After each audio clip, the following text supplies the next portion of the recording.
Olá, nesse vídeo eu vou falar sobre pais idosos que estão mais parecidos com uma criança. Que fenômeno é esse? Está acontecendo com você? Com alguém que você conhece? Fica aqui comigo que eu vou te contar sobre a minha experiência. Esse tema foi votado pelos meus seguidores lá no Instagram, no @Thaís_Tosati, e eu vou falar sobre essa experiência que eu tenho visto com os meus clientes e também eu tive essa experiência na minha vida pessoal. E pode ser que isso te ajude a entender por que isso pode acontecer, uma das razões, né? Pode ter inúmeras razões, eu vou trazer sobre a minha experiência de consultório atendendo os meus clientes e pode ser que isso te dê alguns insights, algumas ideias para você lidar com isso. Tá bem? Se você não me conhece, meu nome é Thaís Tosati, eu sou psicoterapeuta, especialista no atendimento de adultos sobreviventes de relações tóxicas, traumas infantis e da terapia breve do resgate da criança interior. Então vamos lá. Antes de falar do assunto, eu gostaria de te fazer um convite de fechar os olhos e lembrar alguma coisa que você tinha certeza, convicção, antes de começar a terapia, antes de começar o seu processo de autoconhecimento, antes de fazer parte de um grupo de 12 passos, por exemplo. Pensa aí, fecha os seus olhos e pensa em alguma coisa que você tinha muita convicção e que ao fazer terapia, ao se aprofundar no autoconhecimento, ao fazer parte de um grupo de multiajuda, seja lá o que você fez e faz, que te ajuda a conhecer a si mesmo, a entender os seus comportamentos disfuncionais e poder melhorar como ser humano, se aprimorar, digamos assim, tá?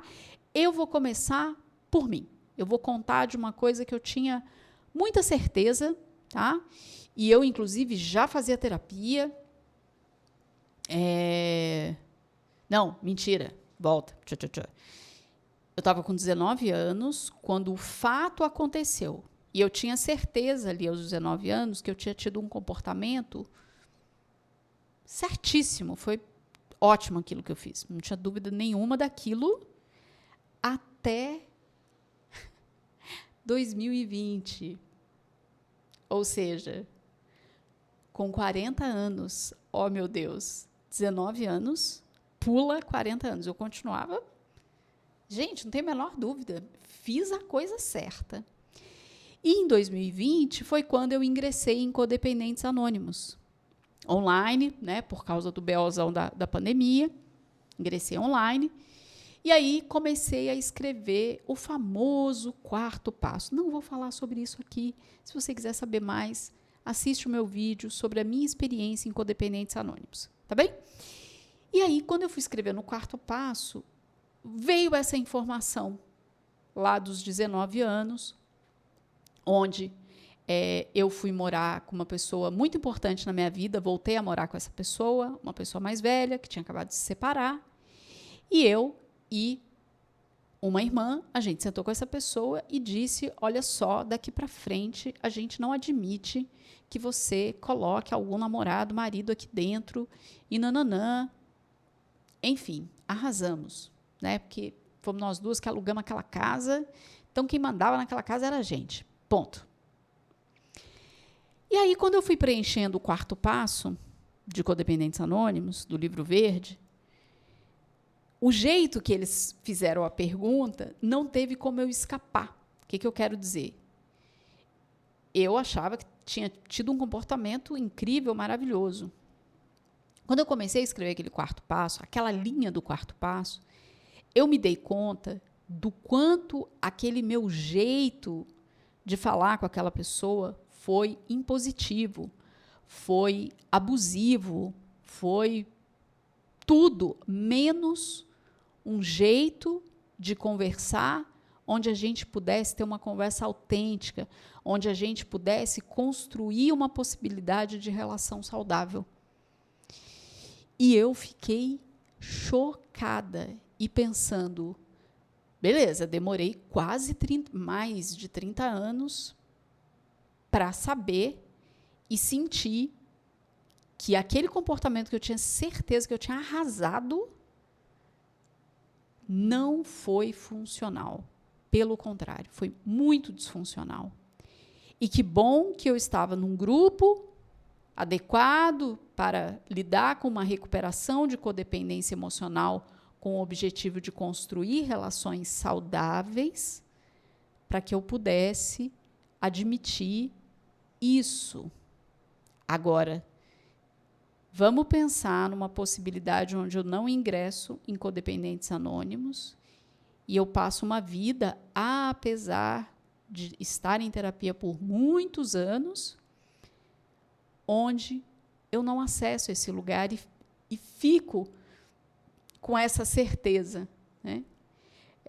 Possivelmente eu ia continuar envelhecendo com essa certeza e com esse comportamento abusivo, e não só com essa pessoa como eu tive, mas eu poderia tranquilamente fazer com outras pessoas, né? Por que eu estou te trazendo esse exemplo? Porque possivelmente é isso que vem acontecendo com os seus pais, com os pais de pessoas que você conhece, ou só com seu pai, ou só com a sua mãe, enfim, com quem cuidou de você, que é esse lugar onde,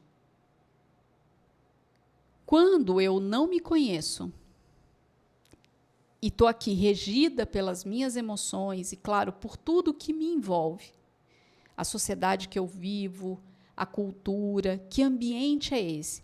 O que eu aprendi sobre relações, né? Uma coisa que eu até tenho um vídeo sobre isso, que é como é que eu faço para ser uma boa amiga, uma boa namorada, uma boa mãe, uma boa qualquer coisa ou bom qualquer coisa. Gente, não tem receita para essas coisas. Existe a disposição das pessoas envolvidas naquela relação ou não para ter conversas. O quanto você se conhece, o quanto você sabe dos seus valores, como é que você quer se sentir em uma relação, o que você está disposto a fazer para estar numa relação, o quanto você, incomodado com uma determinada situação, como é que você lida com isso? Como é que você responde? Você é desrespeitoso? Você é desrespeitosa? Você sabe identificar isso?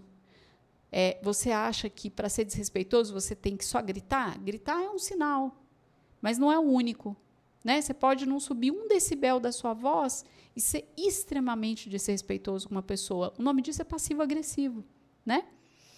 Então, não existe esse lugar da receita sobre o que é certo, qual é o jeito certo de estar numa relação.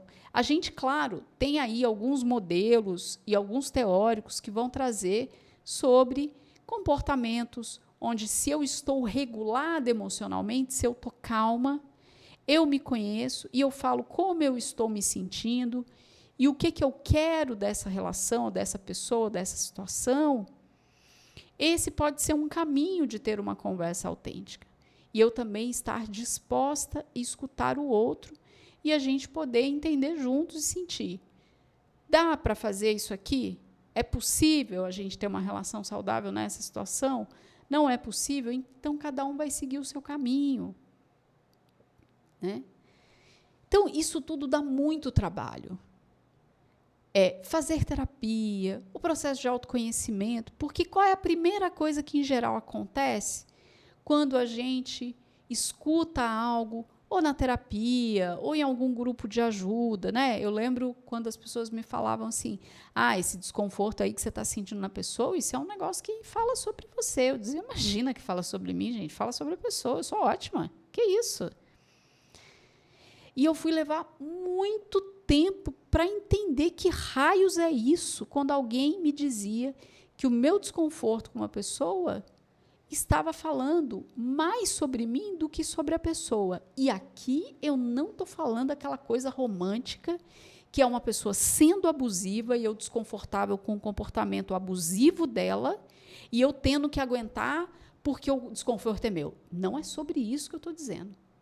Mas se diante de um comportamento abusivo, eu não consigo dizer para a pessoa, olha só, eu não me sinto confortável com você me falando essas coisas, ou nesse tom de voz, ou usando coisas que eu confiei para você em outra situação e você usando agora contra mim. Eu estou desconfortável com isso. Eu me sinto desrespeitada. E aí, é possível ter uma conversa? Se não é, eu saio de cena. Como é que eu vou lidar com isso? Né? Então, sim, eu sinto um desconforto, por exemplo, diante de uma pessoa que teve uma atitude que, para mim, foi desrespeitosa.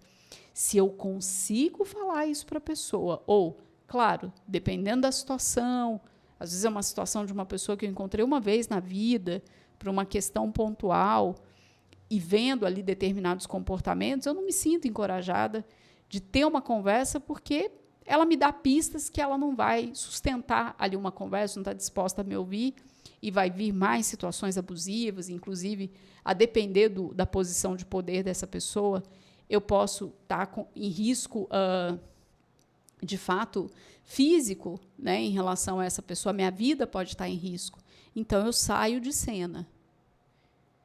Agora, se eu, diante de um determinado comportamento, eu começo a ter taquicardia, a minha respiração fica oscilando, ou eu fico entorpecida e começo a agradar uma pessoa, isso é pista de que eu estou desregulada emocionalmente e que a atitude do outro me pegou em algum lugar que, sim, achou uma fragilidade, alguma coisa ali em mim que eu não estou conseguindo lidar. Esse é o ponto. Né? Então, possivelmente você está me escutando e deve estar lembrando de questões suas, né? Porque a vida é maravilhosa. Ela testa a gente, às vezes, até com uma situação muito parecida, às vezes com um mês de diferença, às vezes com um ano de diferença. E aí você consegue comparar. Nossa, eu passei por isso aqui há um mês atrás e a minha resposta agora é completamente diferente de como eu respondi no passado, como eu reagi, como eu pensei. Nossa, eu estou diferente. Antes eu não conseguia falar do meu desconforto numa situação como essa. Antes o que eu fazia era dizer sim e agradar a pessoa porque eu não queria ficar mal. Hoje eu consigo, regulado emocionalmente, dizer, olha, eu não quero isso. Eu não quero isso para a minha vida. Eu consigo expressar de uma forma regulada o meu desconforto. Tá? Então, quero deixar isso bem separado, porque tem uma galera que fica passando isso para frente de, olha, o desconforto que você sente diante do outro é porque você é igual, é porque é um problema seu. Vamos separar o joio do trigo. Sentir o desconforto, e isso significa que você é igual a outra pessoa, não é assim que funciona. Mas como é que você fica emocionalmente? Você pode ser você? Você pode se expressar? Por que eu estou dando toda essa volta? Eu estou dando toda essa volta para que você relembre do seu processo. Como é que você chegou no seu processo de autoconhecimento? Quais as certezas que você tinha? Quais eram as coisas que você olhava para uma determinada relação e dizia, eu tinha razão naquilo, aquilo foi um absurdo por causa daquilo e aquilo outro. E eu fui fazendo terapia e eu penso, não era bem assim, não. Isso que eu tinha tanta certeza, tanta convicção, tinha um monte de pontos cegos que eu não tinha visto. E eu consigo ver agora, porque eu estou num processo comprometido de me conhecer e admitir os meus comportamentos disfuncionais. Porque, meu bem, se você cresceu num lar disfuncional, só um milagre para você ter comportamentos funcionais. Não estou dizendo que a pessoa não pode ter experiências ao longo da vida onde ela aprenda isso. Mas antes dela aprender e colocar isso em prática, ela vai dar muito fora. Em muitas áreas, em muitas situações. Isso faz parte do processo. Até porque, humanamente, uma das primeiras reações que a gente tem diante de uma situação é a negação.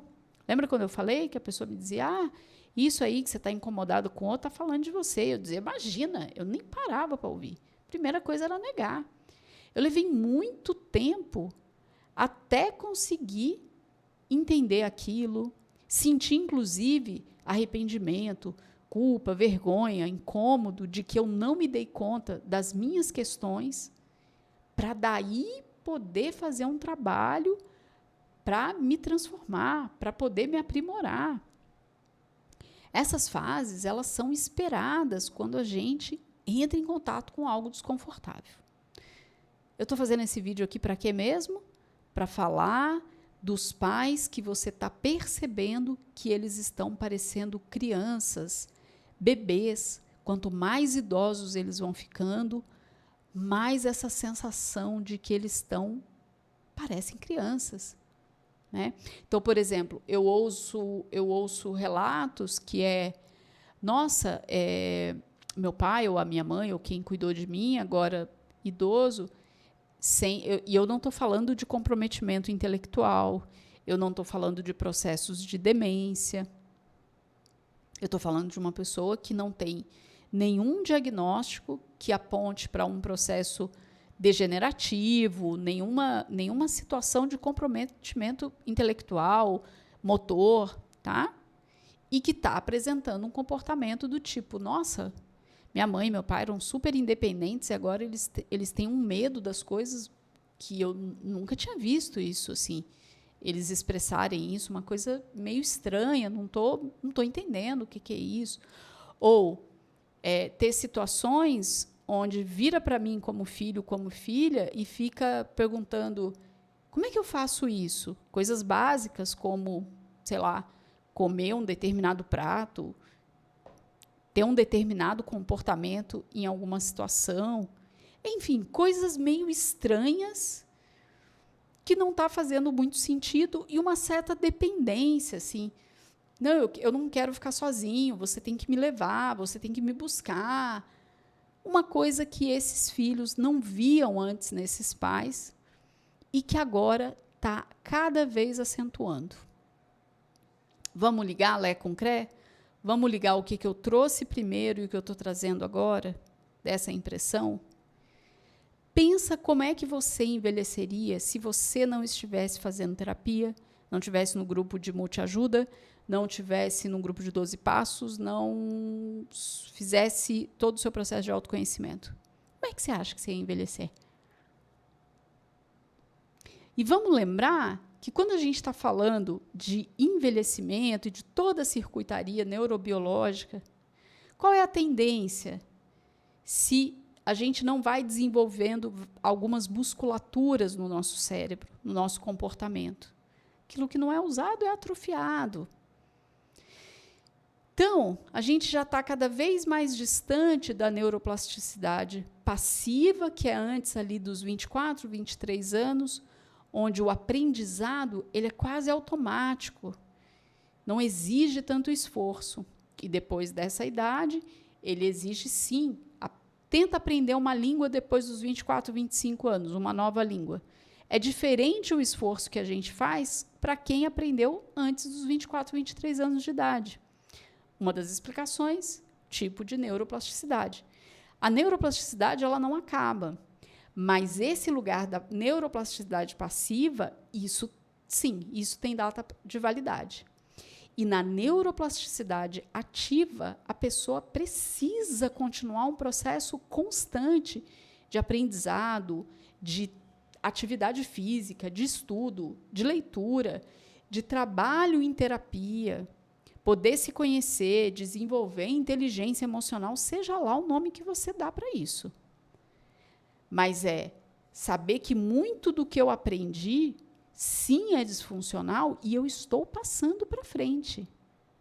E aí, o que eu vou fazer com isso? Uma pessoa que não para fazer isso na vida, o que vai acontecer? Ela vai ficando cada vez mais aquilo que ela já tinha tendência a fazer. Se ela tinha questões para lidar com raiva, com tristeza, uma pessoa que não lida bem com frustração, que não aprendeu a lidar com dinheiro, ela vai ficar cada vez pior nisso se ela não se aprimorar como qualquer outra pessoa. Mas qual que é o drama quando a gente está falando de idades avançadas, né? O processo, por exemplo, da menopausa em mulheres. E, independente disso, como é que esse cérebro ele vai atrofiando? Então, é muito comum que uma pessoa que não cuidou, por exemplo, não fez atividades físicas, vai chegando na vida, nas idades mais avançadas, o que ela vai sentindo? Ela vai sentindo dores. E se isso não é tratado, agora fica inviável fazer atividade física porque ela está machucada. E se essa pessoa está machucada, não consegue fazer uma atividade física, ela fica com uma parte motora comprometida. Então, ela fica dependendo de pessoas. E a depender de como ela vem lidando com as emoções, ela pode ficar uma pessoa muito raivosa, se tornar uma pessoa muito dependente. Então, gente, não tem essa de que a pessoa ficou mais velha e ela vai ficar mais sábia, mais inteligente. Claro que experiência de vida pode ser incrível para uma pessoa se tornar um adulto melhor, ter melhores relações, mas não é sobre vontade, é sobre um trabalho interno. Se isso não é feito, se a gente que está fazendo percebe o quanto a gente recai em padrões antigos, o quanto é custoso, eu não sei vocês, mas para mim é super custoso. Quando eu me dou conta que eu recaí num padrão, uma coisa que eu achava, nossa, isso aqui eu já entendi, estou fazendo diferente, de repente eu dou um fora que eu falo, nossa, não acredito, gente do céu, precisa trabalhar, a gente precisa ter humildade para ver que esse trabalho de autoconhecimento, de aprimoramento das emoções, precisa de humildade, de trabalho constante, todos os dias, orai e vigiai. Gente, se os seus pais não estão fazendo isso, meu bem, sinto muito, não tem dinheiro, não tem boa vontade que faça essas pessoas se aprimorar como seres humanos. O que já era difícil neles vai ficar pior, porque vai ter todo um comprometimento intelectual, motor que pode acontecer e, de fato, você perceber como aqueles comportamentos eles são imaturos. Então, dá essa sensação mesmo, né, de uma criança. Fora, quando a gente fala do trabalho do resgate da criança interior, o que eu observo em consultório? O congelamento emocional. Eu parei naquela fase onde a minha criança se sentiu mais ferida. Se você ainda não assistiu a playlist em qual idade a minha criança se sentiu ferida, eu falo de 0 até 26 anos de idade, você vai entender como é que cada fase tem algo na gente que está se desenvolvendo e aquilo não sendo atendido, aquela necessidade não sendo atendida, eu, como adulto, fico congelada naquela fase. E tenho comportamentos como se eu tivesse aquela idade. Por que você acha que com seu pai e sua mãe seria diferente? Ou que só pelo fato de você estar fazendo terapia, se conhecer e estar mais, sei lá, mais calmo, mais assertivo na sua comunicação, eles também vão se desenvolver? Não, gente, esse trabalho é igual cartão de crédito. É individual e intransferível. Então, sim, essa sensação que você está tendo de que os meus pais estão envelhecendo, não fizeram terapia, não se cuidam, não tem nenhuma conexão sobre essa história de autoconhecimento. Acho que isso é coisa para gente doida, que não tem o que fazer, que eles dão conta e eles resolvem por eles mesmos, e que basta o amor para resolver todos os problemas.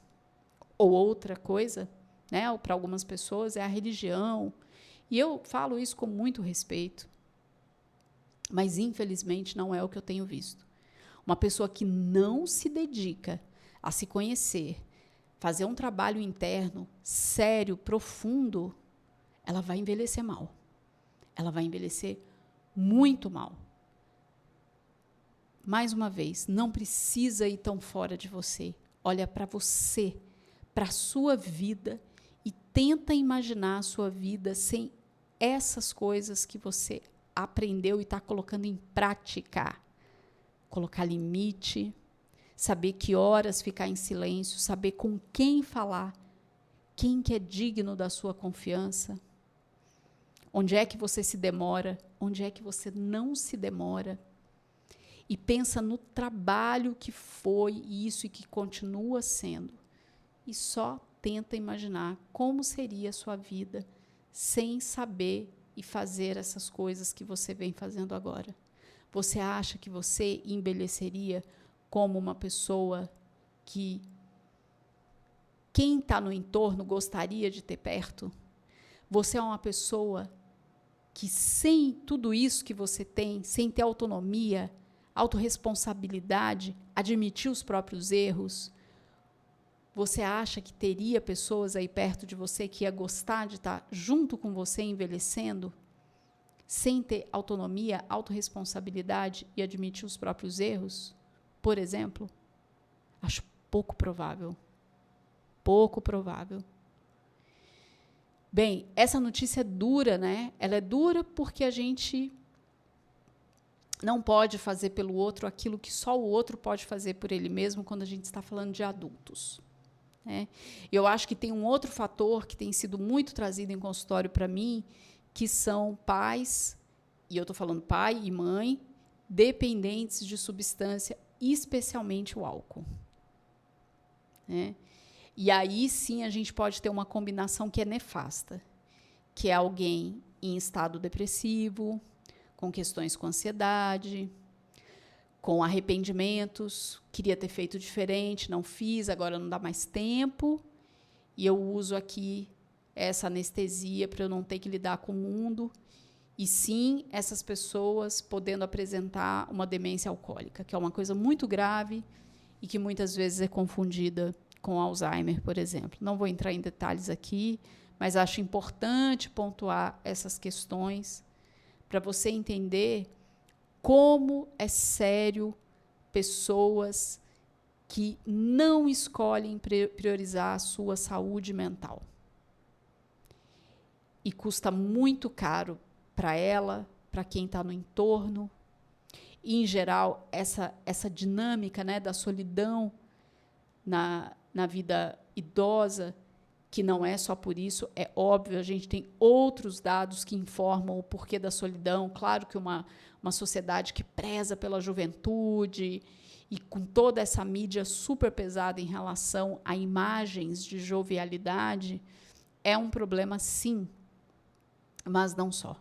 Quando a gente olha para as questões de saúde mental, é muito comum ver filhos fazendo desligamentos com os pais, porque agora que eles se cuidam da saúde mental, percebe que tem muitas questões abusivas acontecendo nessa relação e que sempre aconteceram, mas que agora os filhos conseguem perceber e não querem mais, ou não querem ver os netos passarem por situações abusivas com esses avós que não se cuidam.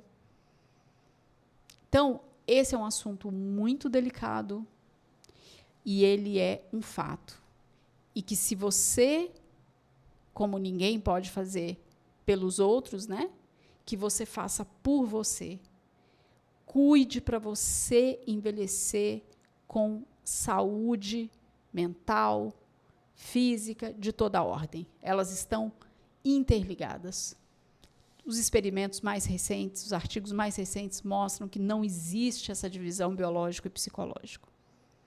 Então, prepare você o seu envelhecimento, não só investindo financeiramente em algo para você ter a sua aposentadoria, mas que você tenha uma aposentadoria também de saúde mental, de qualidade de vida, e não caia nessa dinâmica de que chegou determinada idade, não adianta mais fazer atividade física, não resolve, para que comer melhor, estou morrendo mesmo. E isso é uma grande falácia. Então, cuide de você e saiba que é muito duro ver as consequências e lidar com pessoas que escolheram não cuidar de si. É um envelhecimento muito triste. Estar perto dessas pessoas pode ser muito desafiador. Muito desafiador. Bem, me conta aqui nos comentários como é que esse conteúdo chega para você. E aí, o que você está fazendo para envelhecer com qualidade de vida? O que você está fazendo de trabalho interno para ser bom para você mesmo e para ser menos pior para a sociedade? Como é que você pode afetar menos? Porque sim, as nossas escolhas afetam direta ou indiretamente as outras pessoas. Uma pessoa com autonomia, com autorresponsabilidade, que admite os próprios erros, que cuida da saúde, é uma pessoa que causa menos mal na sociedade. Me conta aqui nos comentários, se você é novo, se você é nova por aqui, se inscreve no canal, segunda às 7 da manhã, vídeo novo de psicoeducação, e na quarta-feira ao meio-dia, um tema de consultório. Deixa o seu like para o YouTube entender que esse conteúdo é relevante. Escreve aqui nos comentários o que você achou desse vídeo, compartilha com alguém que possa gostar e precisar de ouvir esse conteúdo. Muito obrigada e até o próximo vídeo.